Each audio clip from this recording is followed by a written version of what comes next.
Hello, everybody, and welcome to the PHLY Eagles podcast presented by TrueMark Financial Credit Union. Welcome, everybody. It's good to be back. I have not been here, I don't think, since the Super Bowl or maybe a couple days after, but I am excited to talk some ball with Fran. We have Zach coming up in a little bit from the NovaCare Complex. Howie Roseman and Nick Sirianni spoke, little pre-draft press conference. How much were they able to reveal? Well, we'll find out and listen to Zach. So, Fran, I do want to get your read on everything, though, because you told us before the show that you are currently working on a 7-round mock draft. What is it like putting 250 plus picks together, man? Like, do you just get lost in the sauce in the middle of the 4th round, the 5th round? Like, tell us how that is going.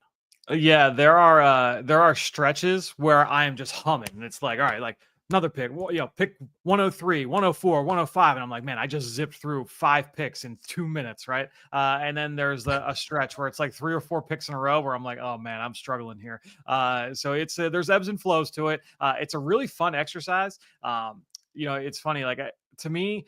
Do you remember like the logic puzzles? Like, do you ever do logic puzzles like out of like the puzzle magazines when you were a kid? Like I used to like pick up like crosswords and word search and stuff, and they would have the logic. To me, like doing a mock draft like that is like a giant logic puzzle where it's a bunch of like, all right, well, you're trying to connect dots and you're trying to make sense. All right, well, if they don't do this doesn't make sense. Well, what does that mean for everybody following after that?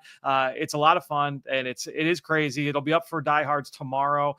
So Wednesday morning, make sure you check for that on allphly.com. Again, it's all 7 rounds, all 32 teams. There are trades involved, so you get a chance to see what how things could play out on Thursday. Oh no, Fran. Yeah, I mean, you must be just your head must be spinning. So I have a question for you before we get into kind of what you've learned from that draft, and that's just like, what are teams up to right now? Because over the past few years, Fran, I have become a sucker for the in-house team video. It is on my YouTube algorithm, and they walk you through the draft process from a little bit with the area scouts going to visit the colleges, a little bit of what they do at the combine, and sure, it's the team showing you what they want, but I think it is pretty informative to kind of see some of the meetings, some of the behind the scenes stuff, but it also doesn't show like what is happening on April 15th right before the draft. I know there's also pro day visits and a bunch of other things that they're doing. So as somebody who, number one, has been in a team building for a long time and seen what has gone on, but also observes the draft process as a whole and studies it for us now. What are teams doing right now a week out from the draft? Yeah, well, obviously, look, the pro day circuit for the most part has come to a close. There's no more official pro days, but you have the private workouts and or I should say the overall workouts for sale. Like Michigan had a couple of their guys that couldn't participate in pro day due to injury, now healthy. That were able to work out 4 teams on Monday. So you still have a couple of those sprinkled in. I think we have a couple more on the docket here before next week, but for the most part, all of that is done. 30 visits for the most part are done. I know that some teams are still going to have some players here through the end of this week, but most of those things are done. You're going to have private workouts where those are different from a pro day because the team runs that individual workout, not necessarily the agent or the school or the coach or the player. So you're going to meet them. It might be at a campus or where you're working out or your local high school, wherever it is. You have a meeting place. You're going to go and you're going to get that script maybe the night before, or if not, it'll be that morning and say, all right, these are the drills we're going to put you through, position specific drills. And a lot of times those things are kept mostly under wraps. We get, some inkling of that gets through the grapevine, but for the most part, teams keep those private workouts under wraps. But as for everybody that's in the building, now that you've had all your visits, the medical recheck in Indianapolis is done, all the character work has been sorted through. You're basically finalizing your board, and now you're also going through the mock draft exercises. Honestly, you're doing a lot of the stuff that I've been doing over the last couple of weeks, because what happens when all these teams are out on the road for pro day, not only are you watching, hey, you're standing on the sideline, you're timing everybody, you're doing all that, but you're talking with everybody from all these other teams. And so there's a flow of information. There's, breakfasts and dinners and, hey, like we're having donuts and coffee, whatever it is. You're exchanging a lot of information. So you start to get a sense of, oh, what are you guys hearing about team X? What are you hearing about team Y? So you're kind of bringing all of that to the forefront. Everybody's sharing what they think is going to happen. You have your pro scouts involved. And now you're going through scenarios. I posted that mock draft a couple of weeks ago on allphly.com, where it was kind of the crowdsourced mock draft, where you're looking at all the media mocks and saying, all right, well, what are some of the things that you can do with an exercise like this? Well, one of the things is you get a sense of a range. How high could Walter Nolan go in the draft? Well, over the last 6 weeks, the highest we've seen from this sample of mock drafts has been 17 or 18, and the lowest has been out of the first round or into the mid 40s, right? So you start to get a sense of that. So teams are going through all of those different scenarios. You're playing all of that out, and that's going to be basically the next week and a half. GMs are going to get on the phone and start talking, having out some trade conversations as well with the other 32 teams. That's going to be happening. So it's definitely a busy next 10 days or so for these GMs, for these head coaches, and for these teams. And that is where Howie has been at least rumored to thrive in terms of his ability to collect information and know, what other teams are thinking. Fran, there's one thing you mentioned that I'm curious about before we get into the exercise and the specific draft and this is unknowable. This is not in the in-house videos that I am talking about. Right. That's the character work, right? The character evaluation. And by the way, rightfully so. It probably should not be in those videos. But so much of a draft pick in football is what type of person is this? And not only how would they fit into your locker room, but do they like to play football? And that is a big thing. When does that work get done? And for the Eagles, is that a lot of Big Dom? Is that a lot of the area scouts kind of collaborative process? How do you think they sort of sort through that issue? Yeah, I mean the big thing. So yeah, it definitely starts with the area scouts, right? So and you're plucking all of this information. This might be you're talking like criminal stuff, but you're also talking personality. When you bring players in for a 30 visit, they're gonna typically a lot of teams are gonna have them meet with your team psychiatrist or with somebody off the field that can kind of gauge some of those things. You're going through a lot of those kind of things as well at the combine. That people don't know all the different battery of tests that these players go through when they go out to Indianapolis. There is a lot of different things that aren't shared with the media as part of the process, but you're talking all these different interviews, all these different character assessments. They basically sit down. Hey, for an hour, you're going to answer these questions in front of a camera, just looking into the camera and answer all these questions about it's personality driven type of thing, right? And sometimes that sounds awful. Some teams get great use out of it, and some teams are like, "Yeah, we're not even gonna watch this." But every player does it for the most part anyway. How could you not get fatigued doing that? Right? It's like I remember taking the SAT, and it midway through, I was like, I'm sick of this already. Yeah, and by the way, tomorrow you have to wake up at 6 a.m. and you have to go through the whole medical thing, and then the next day you're going to test and have the biggest workout of your life that could potentially make you millions of dollars. So yes. It's a process for all those guys when they go out there. But to your original question about the character assessment, the amount of the volume of information that teams will dig up on players. I mean, that's one of the things we love about the Beast, right? About what Dane Brugler does is that he does such a good job of replicating that process. You're talking paragraphs worth, but you take that and honestly, for a lot of prospects, you're multiplying that by 2 or 3 because you're digging into so many different character assessments from coaches, from training staff, from video staff, weight staff, everybody across the board. You have quotes upon quotes upon quotes, a reference point or a reference point upon reference point. So yeah, it's a lot of info. And honestly, there are some players where it's all right, we're not, he had some kind of criminal thing that we're not bringing this guy into the building. Some of it is he going to work well with the position coach? Some of it is, hey, if we bring him into our offensive line room, how are our vets going to react to a guy like this? Is he going to be able to fit in, or is he not going to be able to fit in? Or is he going to be ostracized right away? How is this receiver going to work with this quarterback? Right, you have those kinds of things as well. The dynamics, it makes it very, very difficult when you're trying to kind of sort through who you want to select and where guys are going to stack on your board. Yeah. I mean, I find that part the most fascinating because you can have so much information and you can probably read into the wrong stuff or gloss over the right stuff. We do have a super chat from Carl who says, Fran, love the big board. It's awesome to have a peek into your brain. Are there any success stories with prospects that you were higher on in previous years? And look, man, you've been doing this for a while, that you probably have gone back and self-scouted yourself and said, okay, I got this guy wrong, I got this guy right. Is there anybody that you feel like, okay, that was somebody that I nailed?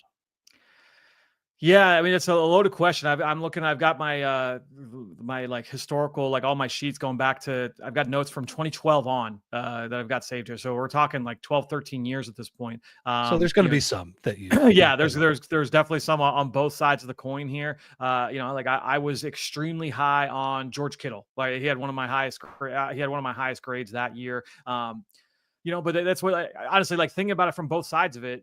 When the Eagles signed Terrace Marshall the other day, we were myself, Bo, and Zach, we were texting about it that night. Bo and Jamie were able to do the emergency pod. Terrace Marshall, he was a second-round pick. He was my wide receiver 26 when he got drafted that year. Right? There are success stories, but then there are also, like, I'm looking right now, and it's like, okay, I was extremely high on Solomon Thomas, who he went number 2 overall, but he did not work out. I was really high on Charles Harris coming out of Missouri, future Eagle, but he did not work out. Thomas Duarte, a tight end from UCLA, like a name that, what I mean? Like I was like, oh man, like this kid's so versatile. He never puts the ball on the ground. He's a good route runner.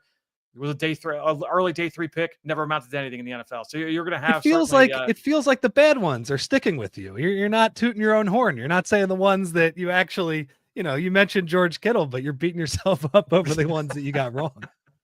Look, those are the ones that stick with you a little bit more. But it is it's a fun process, and I love it. The way I look at it too, that like when you're talking with, if coaches or scouts or GMs like ask you your opinion on a player, right? And it's like, why would they want me to mirror what somebody else in the media or somebody else that I've talked to said? Like, no, like I'm going to stick by what I see, like what my convictions are. If they didn't want my opinion, they wouldn't be asking me for it. And I feel the same way when I'm producing content for our diehards and for our viewers and for our listeners. Like if they want me to lie, like why would they come to me for information? I'm going to tell you how I see it. I'm going to be wrong sometimes. You're not going to bat even 500 when you're going through this process. But I'm always going to just call it like I see it with all these players, projecting them forward. Okay. And you've clearly done that. I know a lot of people have talked about how they like how you've gone away from consensus, because that's the way it works in a draft room, right? You have a bunch of different people with different opinions. So as far as this class affects the Eagles, as somebody who has studied it from every single angle, is there a scenario that you see in those, let's say, first 10 to 15 picks that would have a positive effect for the Eagles? Now, it might not be as easy this year, right? Because the Eagles have fewer holes than they had at this time last year. They're also picking later in the draft, so there are more variables. But I just remember last year on draft night, even I could understand that Michael Penix and Bo Nix coming off the board early. It was like, great. I didn't know if that meant an offensive tackle or, as it actually turned out, a cornerback would be able to slide down the board. But I thought, okay, the Eagles aren't drafting a quarterback. That is a good thing for them. So is there maybe a somewhat related positive scenario? I guess the quarterbacks are certainly still an option there if a bunch of them go off the board a little earlier than we expected. But is there kind of a good scenario for the Eagles where you could see, okay, maybe this position gets loaded up on in the first 15 to 20 picks, and that brings players down not only into their range at 32, but maybe if they wanted to trade up a little bit, they could get somebody as well? Yeah, to me, it's 2 things that you laid out there. Certainly, the quarterbacks going earlier can benefit the Eagles, but also, I mean, you could also make the argument that the quarterbacks hanging around can benefit the Eagles as well, because that could give them a potential trade out partner when they get to 32, if they do want to make that move, if there are teams that are willing to make that jump up. So, it's going to be fascinating. Obviously, one of the big storylines as we're just over a week out is, where is Shedeur Sanders going to end up? And it's all over the place. Yeah, 3 weeks ago, a month ago, that this question was still being asked, like leaving the combine, that was a big topic of conversation, but it was never, like he could fall out of round 1. Like that wasn't being talked about publicly. It was still being talked about privately a little bit, but that wasn't really part of the public discussion until the last, I want to say, like week or two. And now it's all right. Well, if Shedeur Sanders gets past the 20th pick, if he gets into the 20s, when do teams feel like there's that appetite to be able to move up to try and get him? Will a team go up and try and get him? And there's so much that's going. This is the time of year now where you start to get into silly season, and you have to try and wade through what's real and what's BS, right? And so, like, the Giants are having this private workout this week that they announced. All right, we're doing a private workout, not just for Shedeur Sanders, but for Jalen Milroe and for all these other quarterbacks. Dude, like, I don't know about you, I can't envision a scenario where they sign Jameis Winston and Russell Wilson and Shedeur Sanders, and they said, yeah, we're going to bring all those guys in, and we're just going to throw in that market, and we're going to let that. To me, like, I think that they are playing chicken with other teams there, because one of the other big rumors that you're hearing right now is that the Cleveland Browns are going to select Travis Hunter at number 2, but they want to try and get Shedeur Sanders later on in the round to pair him up with Travis Hunter. So they trade back up. Now you would say, if you're the Giants, hey, we would rather have Travis Hunter than Abdul Carter. We want Travis Hunter to follow us. We would, hey, let's make it so like we're going to draft Shedeur. If they want Shedeur, they got to take him at 2 and make Travis Hunter follow us, right? And so there you kind of sort through all of those different rumors right now. There's stuff about Pittsburgh being linked to Shedeur Sanders. I don't know if I'm quite buying that personally, to be honest. Yeah, a lot of the stuff I had heard with Pittsburgh over the course of the process was that they were going to go defense early on in this draft, and if anything, they were going to go day 2 at quarterback. But there's all kinds of rumors right now about like Mike Tomlin really likes Shedeur Sanders. It's one of those things where you have to kind of sort through it. To me, I think it's more likely that Shedeur falls past the Steelers at 21, and now this is where it can help the Eagles in that kind of situation. I don't think Shedeur Sanders is going 9 overall to the New Orleans Saints. So unless there's some sneaky team in there that's going to pull the trigger and select Shedeur Sanders before the Steelers at 21, I think it could get interesting for the Eagles. Either he falls to them at 32 and they could trade out, or maybe there's a fire set, and somebody moves up to take Shedeur, and then another team says, oh, we're going to get up and get, Jackson Dart or Tyler Shuck or whoever, Jalen Milroe, these other quarterbacks there. Maybe there is a cascading effect, and there's some kind of run at the position just before the Eagles select. I would love that. And by the way, you mentioned the Giants quarterback room. That has been the Photoshop of Tommy Cutlets and right. Jameis and Russell Wilson. Man, that was the best thing I saw over the past couple months. I mean, look, the Eagles are in a good spot. We're still in the afterglow of a world championship, but oh man, that was fantastic. Okay, Fran, we are going to bring Zach in because he has wrapped up with Howie and Nick at the NovaCare complex. But first, we will talk to our friends a little bit and hear from them. And to start things off, we're going to hear from our friends at Game Time, because we all love being able to go to these live events, right? Sixers season wrapping up, Flyers wrapping up, but we've got the Phillies here, where the season has started. I love getting out to the ballpark and taking in some Phillies baseball, especially now that it's starting to warm up again. So the best way, if you want to try and get in to these Phillies games, you want to look for the best price. All you got to do, download the Game Time app. Take the guesswork out of buying tickets with those Game Time picks. That's one of the best things that you can do with the Game Time app. We know about the all-in pricing, the seat views, where you can go and you can get that panoramic view from the seat on the app before you buy the ticket. You've got the lowest price guarantee. You've got the Game Time ticket coverage. But again, when you've got those Game Time picks, all you have to do, you download the Game Time app, you create that account, use the code PHLY. You get $20 off your first purchase. Terms apply. Again, create an account. You get that code PHLY for $20 off that first purchase. Download Game Time today. What time is it? It's game time. And guys, now let's hear about our friends from Empire Today. And just like your favorite team needs a home field advantage, your home needs a home floor advantage. And Empire Today can help you get it. Empire Today has flooring experts, dedicated flooring professionals who focus on flooring every single day.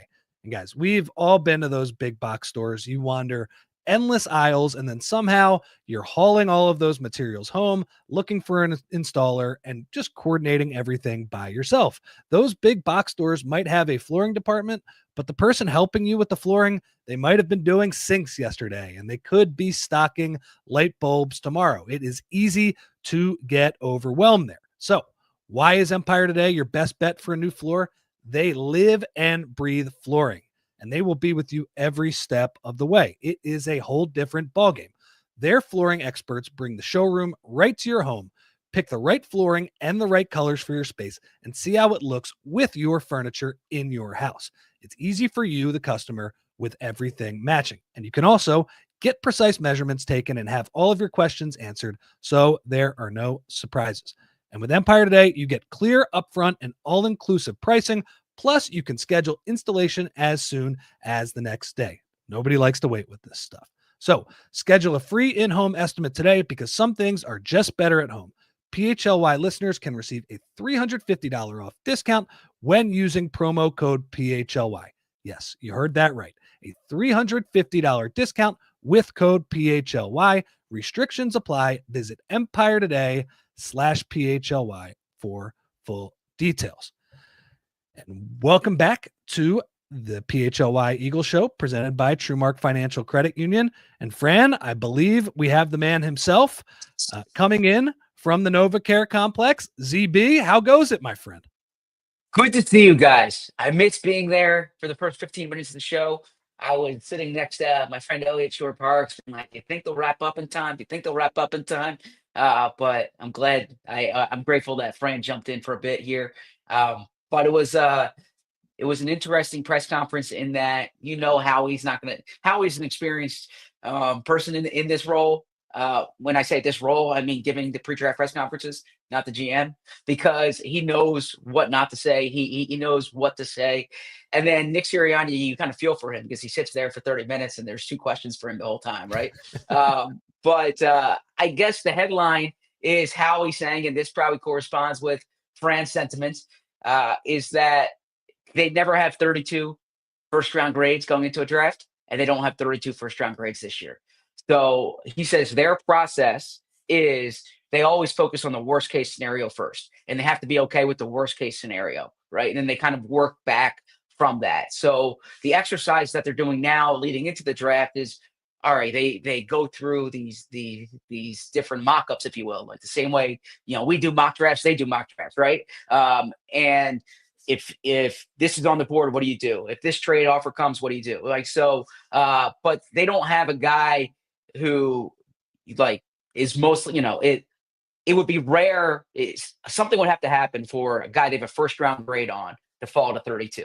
So in that case, you're either taking the best of what's there, you're trading up, you're trading back. There's all these different scenarios, but they don't have, sometimes Howie says, we have to be okay with drafting the 32nd best guy or the 10th best, 10th best guy, 11th best guy.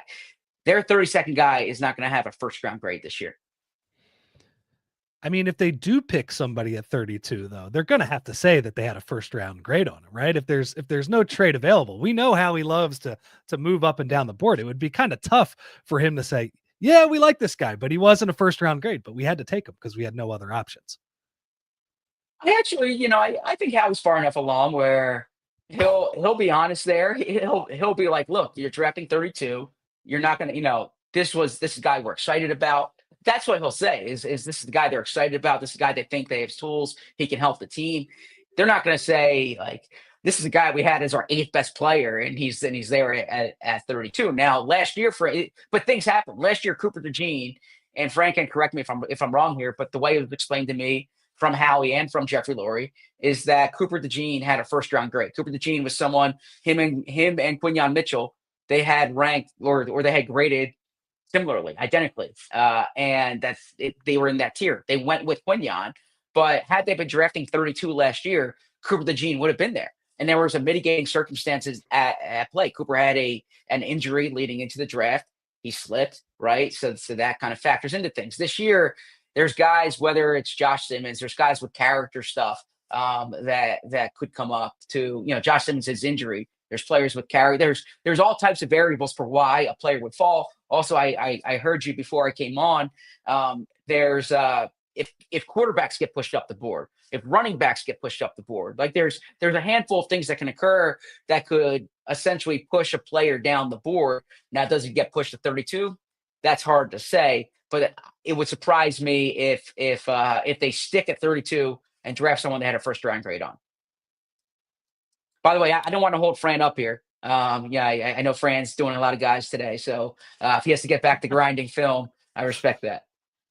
Yeah, I'll stay through the next break. I'll jump that way. It's Awesome. a nice clean. I'm thinking of Julia and crunching us down to 2 screens on the fly. Okay. Zach, was there anything else that Howie said that stood out? I know, again, I Yeah. would preface it by saying I know that he's not going to Yeah. reveal Yeah. too much a week before the draft. Yeah, there's a lot here, and I'm glad Fran's here too, because some of the stuff like you and me can discuss, Rich, but Fran's the draft expert here. Absolutely. I I asked Howie about top 30 visits and how his approach to this has changed over the years, and whether in the past there's been more subterfuge. And he said that I said I don't want to say subterfuge, but like you're trying to throw teams off your scent. And he said, I'm glad you don't say subterfuge because then Nick would have to look it up on his phone. Um, Oh, but wow. he did say that. I'm not kidding. But he said, yeah, their approach to it has changed, and it's part of their it's real important for their evaluations. And we've seen this, like anecdotally, the amount of players they have on 30 visits who they end up drafting. And that's why this has been instructive for us and educational for us is like you can kind of get a sense of it. And as I've talked to Bo about, it really jumps out to me, not when they're bringing in, a top 20, a guy who has a top 20 grade or something, but if they bring in like a day 3 guy, it shows that there's someone that they're clearly interested in, or they want, or interested enough that they need more information on him, right? So he said this is a real valuable thing. It's something that they have changed their approach. I know stories in the past where they bring a guy in and they have the report out there that he came in just to kind of throw another team off, to make that team think they're going to take him, and they're not really wasting visits or wasting time anymore, it seems. Now sometimes they bring a guy in, they do, they meet with him and they might determine that they don't want him, right? But that's a big part of their process. And it's interesting too, because I saw this on my walk down here from the press conference, that actually I saw the Jacksonville Jaguars have the opposite approach, right? Where they said that they don't use top 30 visits. This is from James Gladstone, their GM, confirms that his team don't do top 30 visits for draft prospects, and the Rams are the same thing. They don't do any at all? I'll defer to Fran here, but that's what James Gladstone said. He said LA, where Gladstone came from under Les Snead, hasn't done workouts, top 30 visits or school visits in years, and they've thrived in the draft. So perhaps I'll defer to Fran for why they would want to kind of just evaluate from the films and the scouts as opposed to bringing the guy in. Yeah, basically the way that they've gone about this, and Jordan Rodriguez over at The Athletic has done a great job of good stories on that, cataloging this over the last few years. But when you look at their process, they send a very small contingent to the combine. They send very small, if any, contingent to the All-Star games. They don't go. They're usually not all that present on the pro day circuit. Like you'll see some scouts there, but their coaches are not on the pro day circuit. I was actually shocked. Les Snead was at a couple pro days this year. We hadn't really seen that in the last couple of years. A lot of the stuff that they did, it was more rich along the lines of like the private workouts that I was highlighting earlier, where a lot of that is done, kind of covertly, where that stuff's not getting out. And I know they would send Gladstone specifically out to hometowns to meet with players like in the lead up, like during this stretch, just to kind of give like a green light. Is this guy a fit for us or is he not? But they put a lot of emphasis on their scouts, their college scouts during the fall. They collect as much of the info as possible. We're going to watch as much of the film. We're going to stack the board based off that and not let the other noise impact our evaluation. Fran, do you make anything from, as Zach mentioned, the Eagles, the reports are coming out on some of the players that they have brought in. Malachi Starks was a headliner from the last few days, but a bunch of day 3 type prospects as well. Has anything stood out to you from the list that has been released so far, or is there not really a lot to take from that? Yeah, I mean, I think that Zach and Bo, they've been updating as literally every, and all these names are up on the Eagles 100 as well. On the Eagles 100, yeah. Quick plug for that. So make sure you go check that out. But when you're looking at those players, that there's interest there. As Zach outlined, the big thing is trying to like find that you're trying to split it between, and every team is a little different when they are into the 30 visits as well as the Eagles are. Like Kansas City, for instance. Kansas City, it's more so, I think with the Eagles, it's like, we'll say 2/3 early round guys and 1/3 day 3 types. With the Chiefs, it's more the opposite, where it's like a third of the players they bring in are more like the round one, the possibilities. And then the remainder are like the day 3 or undrafted types that maybe you haven't heard of. Right. And so that it's interesting to see how each team kind of differs with their approach. Obviously there's varying levels of predictiveness with all of these teams with how they use those 30 visits. I feel like safety, that's the fun position this year. And I know from listening to you, Fran, over the years, that's a difficult position to evaluate in college just because you don't exactly know what the responsibilities are on each play. But, the Eagles, they're in a situation here where they have some like premium positions where they don't have a need right away, but down the line, that's something that they're going to need and something that I'm thinking offensive and defensive tackle, like you just got to keep loading up on those positions.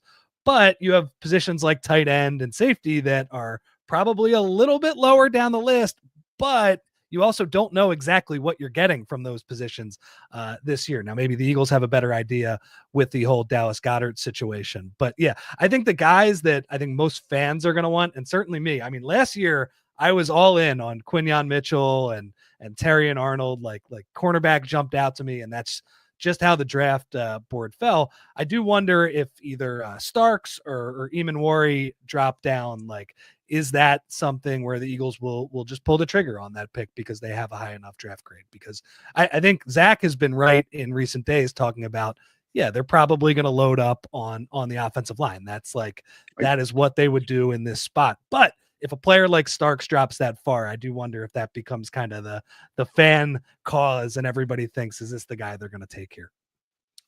I would say that the answer to that question, it goes back to what Howie said today to Zach and the rest of the beat core that was there. Because if they have Malachi Starks and or Nick Emanwari listed as the quote unquote first round grades, like if they are in that upper tier and that's who is available to them, then yes, that would be the selection. If there are other players at other primary positions that are in that same tier, then that is when those guys might lose a tiebreaker in that instance. So if they've got Walter Nolan and Malachi Starks even, then I think it goes to Walter Nolan. If they've got Josh Simmons and Nick Emanwari at the same tier, then it goes to Josh Simmons. But if it's just Emanwari or Starks there at the top, and that's the end of that tier, and you get down to 32.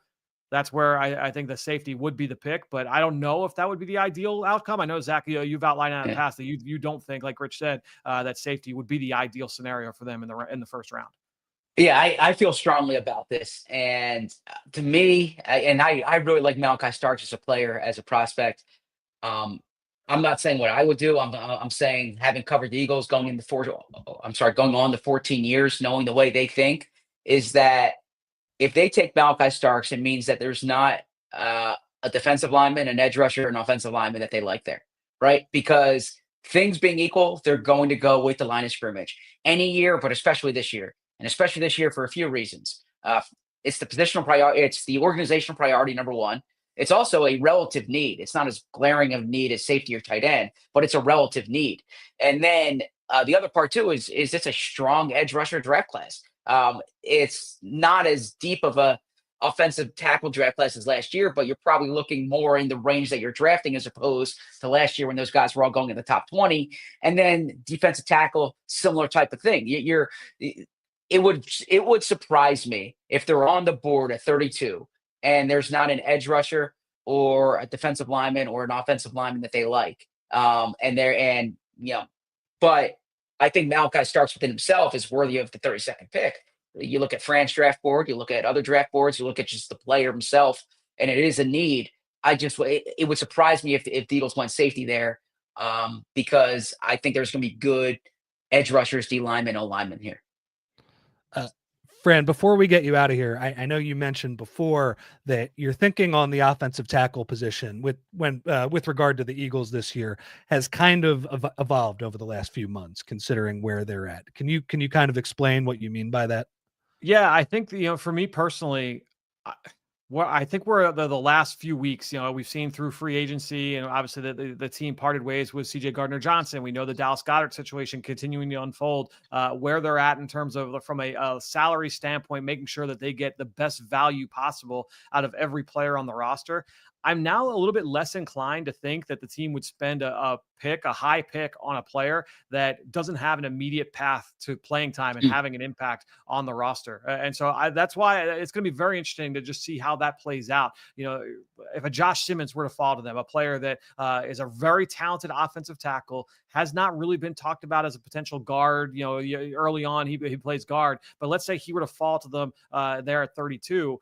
You know, would the Eagles feel like we're going to take this guy? We don't think we could play him at guard right now, but he would sit behind Lane Johnson and Jordan Mailata, and that's essentially money not wasted, but it's money that we're not getting the value out of that player here in 2025 or 2026. I wonder if they would make that call over. Let's say if there's a tackle that does have that guard flexibility, I think that's easier to swallow that, right? Where it's like, okay, we know we can play him right now. I do think they want to add a swing tackle at some point in the draft. I don't think that they're saying no to that position. But with some of these spots where there's not that immediate path to playing time with an early asset, I wonder, given what we've seen the last few weeks, if that was a path that they would try and go down. Yeah, I am with Fran there, and Bo and I have talked about this. Bo's really pushing the old line side of this. I see his point, knowing the way the franchise thinks. But I've leaned more toward edge rusher and defensive tackle in the first round. Now I think if there's an offensive tackle there who you think can play guard, and I also think they value that swing tackle role. But and I've said this throughout the offseason, the information I'm getting from Lane Johnson, like directly from Lane, and is that Lane isn't viewing next year as his last year. Like he's going year by year, of course. But this is not, when they took Cam Jurgens, they thought 2023 was going to be Jason Kelsey's final year, right? That was a 1-year apprenticeship. It didn't turn out that way, and Jurgens played guard.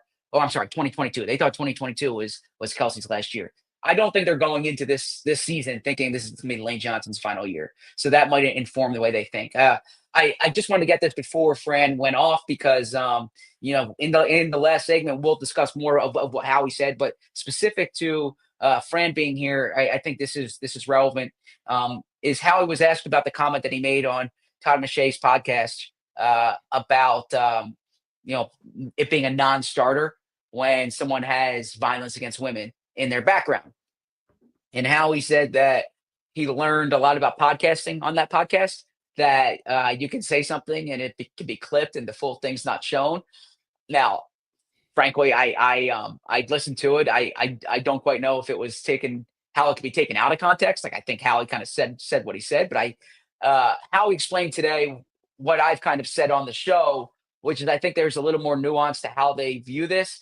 Howie said that we live in a country where you are innocent until proven guilty, and that they try to apply objective standards to these. So their approach is to apply. They do their research, but they apply objective standards to it. So they don't want to talk themselves into a player.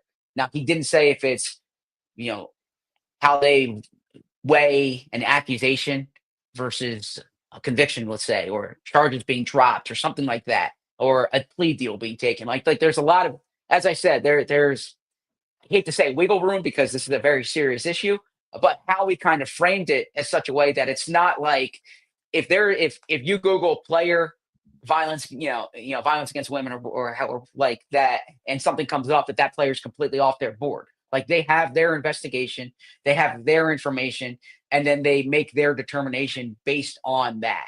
So he said their whole approach is to apply objective measures to it, so they don't talk themselves into. So if there's a guy that they like, they don't talk themselves into it. So that's just something to keep in mind here.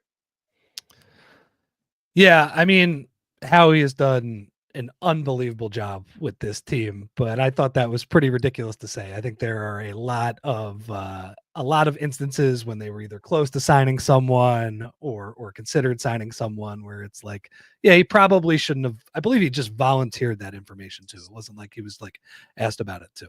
So yeah, but whatever. Fran, last one, and this is from Vince, super chat. Fran, if you were a GM, how would you handle the top 30 visits? I would handle it the way that the Eagles handle it. I think that there is so much to be gained from, you have this opportunity to be able to get to know these guys a little bit better. You bring them into your building, you'll have all the touch points in the building of, whether it's, multiple people in your personnel staff, obviously your coaching staff, but also the support staff, to be able to get those touch points and get a feel for how this player would, do in your building. They can meet with players in the locker room and in the weight room. I mean, there's just so many things that you can do when you do get that. To me, to completely bypass that opportunity is not something I feel like I would do. And I also agree too. There are other ways that you can throw people off your scent rather than wasting one of those 30 visits. I mean, there are lots of ways that you can play the media to do that. We talked about that earlier with the Shedeur Sanders of it all. So to me, I would do it the way that the Eagles and other teams go about it. I'm just picturing James Gladstone like trying to take like 4 taxis and like the kind of like planes, trains, and automobiles to try and just get an in-home visit with a player, just trying to throw everybody off the scent. That is pretty funny. Yeah, no, and it's hard to argue though with the Rams over the past few years, right? Sure. They've done a really good job with not a lot of premium picks. So I guess there are a couple ways that you can do this. All right. I think that is enough for this segment. Fran, we will see you later. I guess we should tease right now, since you're here. Right. You will be appearing with Cuz at JD McGillicuddy's on Thursday for the Draft Summit. It is a free event, so anybody that wants to come out and talk a little football with us, talk a little bit of draft, it is at JD McGillicuddy's in Manayunk. And Fran, that should be a good time. Yeah, it starts at 6 o'clock on Thursday. I know some more of our PHLY family will be there in attendance as well. Come out, have some wings, drink some beer and whatever your drink of choice is, and talk some Eagles, talk some draft. It'll be a lot of fun. I'm really looking forward to it. Cousin and I had like a precursor to it this morning, and if that was any kind of indicator for what Thursday night's going to be, it's going to be a lot of fun. I feel like, just like you, Cuz has his opinions. He's not afraid to stray from consensus. No question. For sure. I love it. Yeah. Cool. All right. Thanks for hopping on, Fran. And we will be back with me and Zach after we hear from our friends. Let me jump in here and tell everyone about Bet Parks Casino, because look, this is the time of year when you might be looking for an exciting night out, right? Or maybe you're sitting at home on a rainy day and you're looking to play something fun on your phone. And look, that's where Bet Parks Casino thrives. Is that a thing I love about Bet Parks Casino is the Parks Casino app. All the games we love to play in person at Parks Casino, like pop culture slots, roulette, cards, dice games, and more, can be played on the Bet Parks app.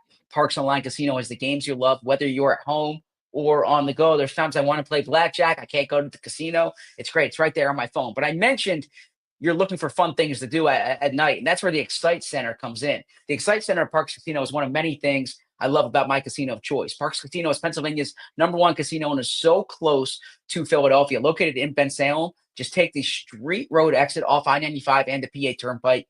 The Excite Center is the state-of-the-art entertainment venue located right there inside Parks Casino. It's named one of the best places to see the country's best comedians and music headliners. And I love comedians.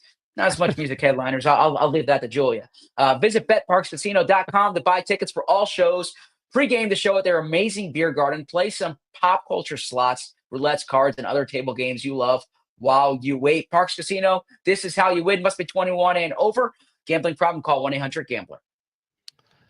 And guys, let's talk about our presenting sponsor today, TrueMark Financial Credit Union. All right, guys, it is Financial Literacy Month, and I've got something that's going to help you off the field, and that is teaching kids how to handle their money. If you're a TrueMark Financial member, you've got a fantastic opportunity to help your kids and teens learn how to earn, save, and spend wisely with a free Greenlight account.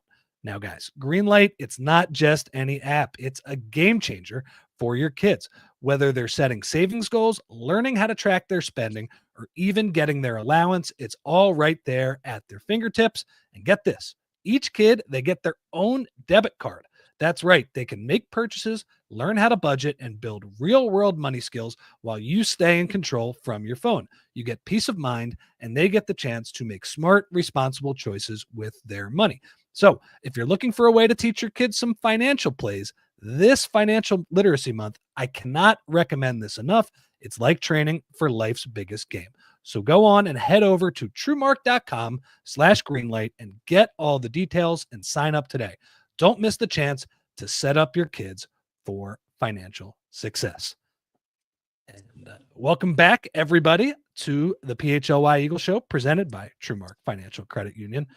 So ZB, what else did Howie say? Yeah. Was there anything of interest? I thought we caught all of the big topics with Fran, but was there anything else that was interesting besides Howie burning Nick Sirianni right before probably handing him a contract extension? There's plenty that I wanted to address here. First off, I had to ask a question for Bo. Bo wasn't able to make it today, and it's a good question, and it's one that we've discussed on the show. It's the volume of first round and second round picks that they've signed during or acquired, I should say, because some of that via trade during the past 2 years. I believe the number is 15 if you include Terrace Marshall Jr.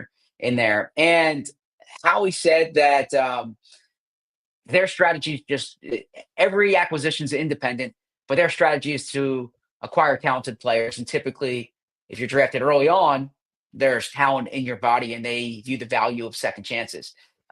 And so this is actually one where Howie and I agree on, because I've discussed this with Bo, and Bo's point's valid here, is that first and second round picks tend to get longer leashes, so to speak, than guys who are drafted later on. So in theory, that player's already had second chance or third chance before teams moved on from him. I get that, but I think that when you look at it from like a tools perspective, typically that you're not finding a lot of like tools based players in the sixth round or seventh round. Like if you're drafted in the first two rounds, mostly you have the athletic ability, or you have certain traits. You have traits that are not non-starters for teams, and so therefore you're kind of going based off of those traits. But the second part of this question, and this is one that I haven't really talked about with Bo, but I wanted to make sure that I wanted to get in, which was how do they use the draft evaluations that they're doing right now in down the road decisions. And Howie said this is a huge part of it. They have a database of 500 players for each draft, right? And they're only going to take, let's say, 8. Let's say that they sign 12 to 20 free agents. He didn't want to give the exact number, okay? He did that on purpose. And so in that case there, I mean, just, if you just do the math, okay, you're only taking, 5% or so, or less than that actually, of players that you're scouting. So then down the road, they're going back to these reports. Obviously, the times in the pros matter, but they have the exposure on them. They have the character understanding of them. They have their scouts backgrounds on them. And these are things that they look at. So I thought that was an interesting answer.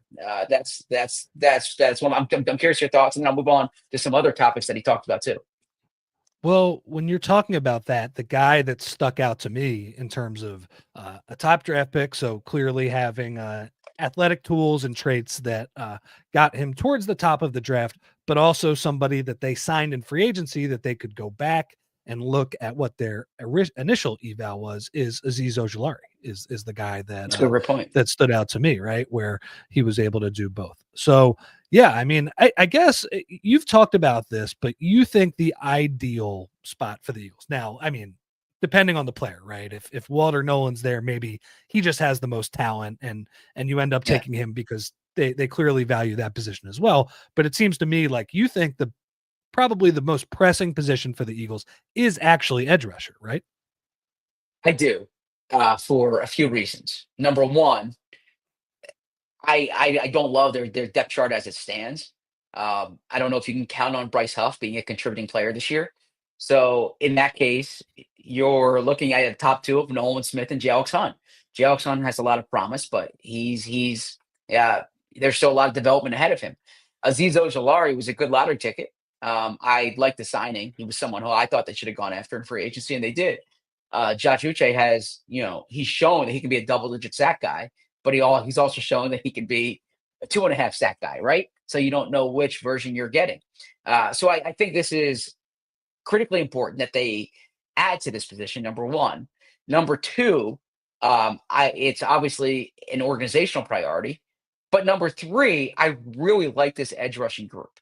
And I really like this edge rushing group in the 20 to 40 range in particular. And I think that's where and look, Fran and I could have difference of opinions on James Pierce Jr.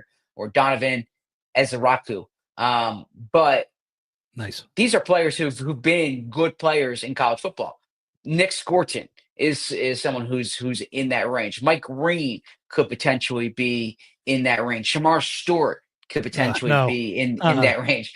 But like, the volume of players we're talking about in that range jumps out to me. And I think there's going to be value there. I mean, Michael Williams is a guy who I think is worthy of a trade as a trade-up candidate. So Straight up. Yeah. yeah. So if I had to say the player I think they're most likely to take, that's Walter Nolan. If I had to say the position that they're most likely to take, it's edge rusher. That makes sense. It would also fit with kind of last off season. That was the fun off season, right? Where they got out of character. They signed Saquon. They bring in CJ, GJ, and then they draft 2 corners at the top of the draft. This year they're letting some guys go, and they're going to get back to the boring, super important stuff that helps build your football roster. And I'd be perfectly fine with that. They clearly know what they're doing over there. So what else you got?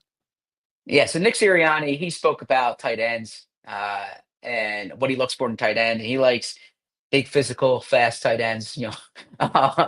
That seems obvious, but he said blocking is important. He said the matchup of a tight end against a defensive end is like a real underrated matchup, and so it's good when you're able to handle that. So that was kind of Nick's portion. This was mostly a Howie show, right? Howie spoke a lot about trades. First off, he was asked why he is a big trader in the draft, and he said part of it comes from a non-traditional background, and like part of it's his aggressive personality. That this is kind of part of the way that he thinks. He spoke about the value of having all these draft picks, and that these are chips for them, right? So it's something that could be a part of their process. One thing that I asked Howie was, if you go back to 2018, that was as good of a draft as he's had, and it seems counterintuitive because they're drafting late in the draft. Every pick's late in the draft, right? But they were able to hit it. And if you think back to that, Dallas Goedert, Vontae Maddox, Josh Sweat, Matt Pryor, Jordan Mailata, and so he said that a big part is kind of understanding how that draft is going to fall. Number one, they didn't have a lot of picks that year, so they were able to trade back and get some inventory. But he said really that targeted approach was valuable for them. They had guys that they targeted, especially on day 3 of that draft. And when you're talking about Avonte Maddox, Josh Sweat, Jordan Mailata, guys that they targeted on day 3 of that draft. So that targeted approach really was beneficial for them. And even look in 20. So that's something that's kind of worked in their favor. I was going to say 2 years ago they got Nolan Smith. What was it, at 30, because the Dolphins forfeited their pick. They had Jalen Carter because of the Saints pick, but even Nolan Smith's a good outcome at 30, and they were fortunate of the way that fell to them. So that's something that really kind of stands out to me as well. So I'm curious to see how he navigates this. Nick Sirianni kind of spoke about the way that he kind of marvels at Howie this time of year. Like he talked about the amount of film that Howie watches. He talked about how Howie's kind of always working it. I mean, this is look, Nick does his write-ups. He said Howie knows the players that he likes, the players that he doesn't like. This is really a Howie Roseman show. He just reads it for like 2 seconds and then passes it to the side. So you mentioned Sirianni talking about tight ends. I'm going to bring this up just because I haven't been on the show in a while. I find it insane that they're going to let Dallas Goedert go. I find this. I mean, they have to draft somebody on like day 2, right? If they let him go, you cannot go into the season with Grant Calcaterra as your starting tight end. Like, this is crazy to me. Yeah. So a few things here. I hear you. I understand where you're coming from. I've gotten a number of texts about this from people about like what are they thinking with Goddard. This is a cash decision. This is not a player. Well, look, it is a player evaluation in the sense that they need to say, is this player worth $14+ million in cash? I answered a question in the mailbag. You can find these. I have 2 mailbags up on allphly.com. Be a diehard. But where people were talking about why would they take this cap hit and get rid of Goddard? They're not worried about the cap hit. They've already accounted for the cap hit. They're focused on the cash. And $14 million that they paid Dallas Goedert is $14 million from their budget, from their operating budget that they wouldn't be paying someone next year, whether that's Jalen Carter, whether that's Nolan Smith, right? They have an operating budget. It's not the Los Angeles Dodgers. Like there's a certain number that there's a certain framework that they have to work with, and they can be creative within that. I hear what you're saying about Dallas Goedert. The delta between him and Grant Calcaterra or Harrison Bryant or Kylan Granson, that is significant. No doubt about it. But they have been able to win in the past without Goddard on the field. They have a large enough sample size to see this, number one. Number two, I think they will add a tight end. And then there's also the possibility of doing so post-draft as well. I completely understand that they want to pay him less than $14 million this year, but I'm just looking at like it's just such a drop off for a team that wants to defend a Super Bowl. Like it's so crazy to me that they'll do this, but we'll see what happens with Dallas Goedert. It's very clear that. Yeah, I hear your point there. Again, like I want to be careful when I'm on here between like relaying the information that I hear and like the insight that I hear, and also You're not recording. like just like giving the talking points of the team, right? Because I get it. I'm not dismissing what you're saying. I think from their perspective, there's a lot of attention that's paid to the players who are out the building and not the players that are in the building. In other words, that if you were to look at the offense next year and you were to say that they're returning Jalen Hurts, A.J. Brown, Devontae Smith, Saquon Barkley, Jordan Mailata, Lane Johnson, Landon Dickerson, Cam Jurgens, you'd say that's the best offense in the NFL, right? They're returning 9 of 11 starters in that situation. And so I think they think that there's this view you're making the team worse, but they view that they have this really good team as it is. All right, fair enough. But CDP said in the chat, and I completely agree with this. I just don't understand how you can look at that triple stiff arm in the playoffs that basically helped you win a playoff game and go, ooh, that seems like a little bit of a luxury for us. Trust me, I get as frustrated with Dallas Goedert going on the IR 1.5 times per year. I completely get that. All right. Any let's get off that though. Anything else, Zach, as we're wrapping up here? Any other minor nuggets from Zach and Nick? Or sorry, from Howie and Nick. I would love to be up there in Howie's spot. So that would be great. Yeah. Well, you think about what he's thinking about 365 days a year. So but a scary volume of time. But yeah, he kind of spoke about so I'm trying to. He was talking about like the character part of this, that it's a big part of their research, kind of being comfortable with players. The top 30 visit factors into it. So that's something that they look at, that every team's view of this is different. Kind of knowing the different pressure points of the board is a big part of what they do as well. But I thought the big takeaway was like the scenarios that they're playing through. And again, I'm going to have more up on allphly.com when I listen through this and watch it through. But as far as the notes that I had, and by the way, how we talked about tight end too, and how they've been very fortunate to have tight ends here during his time. They haven't really had to go look for one as well. Yeah. So you also mentioned too that you thought that Minnesota could be a likely trade up Yeah. option for them in the 24 range in your mailbag. Are there any players you mentioned Williams from Georgia could be a guy who they could trade up? Is there anybody else that you're thinking could end up being the guy that they say, all right, we will move up? And by the way, guys, if you are watching on the Fast channel, we are going to head over to overtime. So come check us out on YouTube and all PHLY. Come check us out there.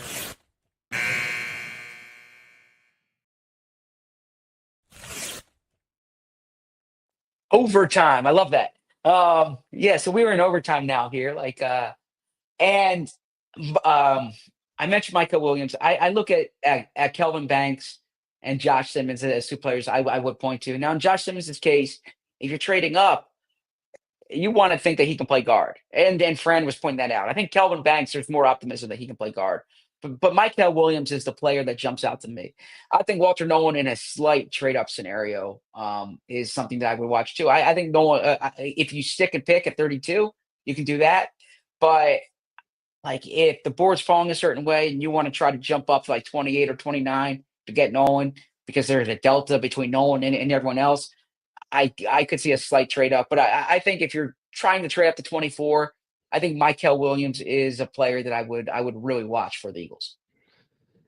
It's so funny just hearing you guys especially, but really everybody like circle Walter Nolan and say that guy, he is a very likely Eagles first round pick. I will be disappointed if he ends up going in the middle of the first round, where I think a lot of people believe his talent kind of lies.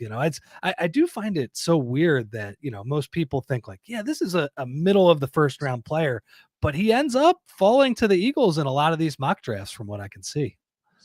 Yeah, it surprises me as well. And I said this to Fran back a month ago, because early in the process, what you're doing is you're just looking at the players, right?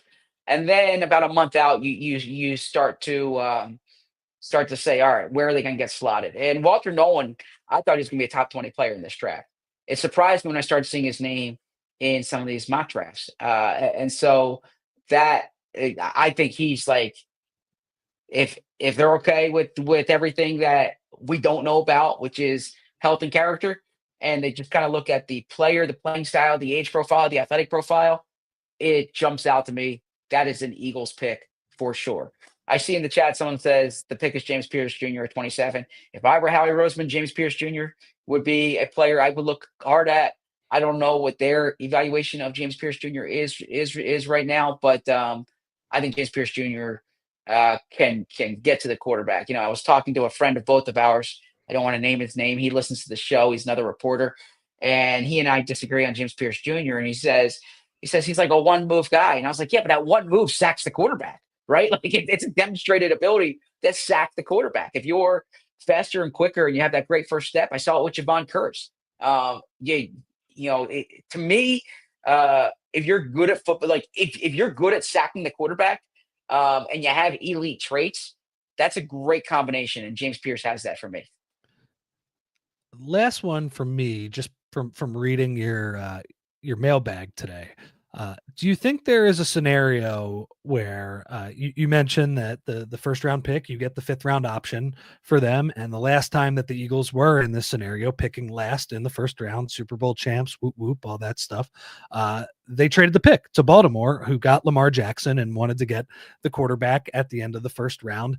Do you think that is in play? I guess because I don't know. One of the weird things about Nolan to me is that I've heard from Fran, especially over these past few months, is that this is a super deep defensive tackle draft, and you can get a pretty good player on day 2. So let's say Nolan is not there. Do you think that is something that the Eagles could explore if a team wants, I don't know, Jackson Dart or Tyler Shaw and his old age, or Jalen Milroe, who you guys even talked about. Maybe Shadur even drops that far. I don't know. I don't expect him to drop that far, but it seems like he is all over the place. Is that something that you think is also in play for the Eagles, especially because you said that the main takeaway was there aren't 32 first round grades in this class for the Eagles?